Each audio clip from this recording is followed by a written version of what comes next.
Hello everyone, welcome back to mathsmood. Here we have interesting exponential equation 9 to the power x minus 5 times 3 to the power x plus 4 equal to 0. So if you know an answer, if you feel an answer, write a suggestion in the comments. So let's try to solve it.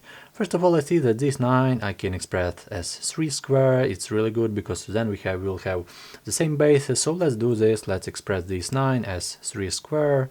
So we will have 3 squared to the power x, and the same right here, minus 5 times 3 to the power x plus 4 equal to 0.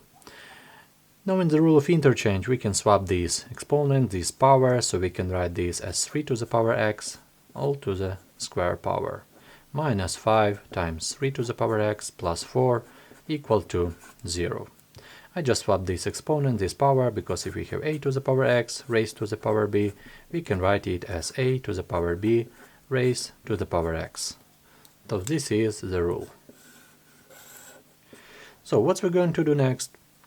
Of course, we have 3 to the power x right here and 3 to the power x right here, and it's really good to use a substitution. So let this 3 to the power x equal to t. So we will have an equation, quadratic equation, t squared minus 5t and plus 4 equal to 0. And of course t should be greater than 0, because we are talking about exponential function.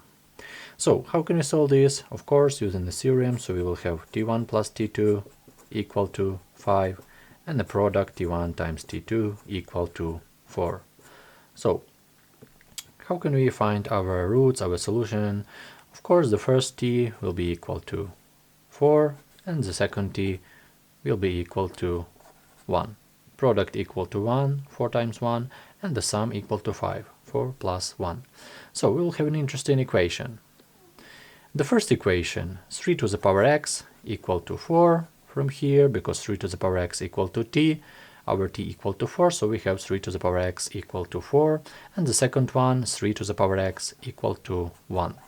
From here, real quick, x equal to 0, x second, and from here, taking log from both of the side, or if is the main log property, the main log rule, so x equal to log 4 base of 3. And this is our first root. Two roots to this equation. If you agree with this, if you disagree, write your suggestion in a comment, write your answer in a comment. Thank you for watching, and see you in the next videos.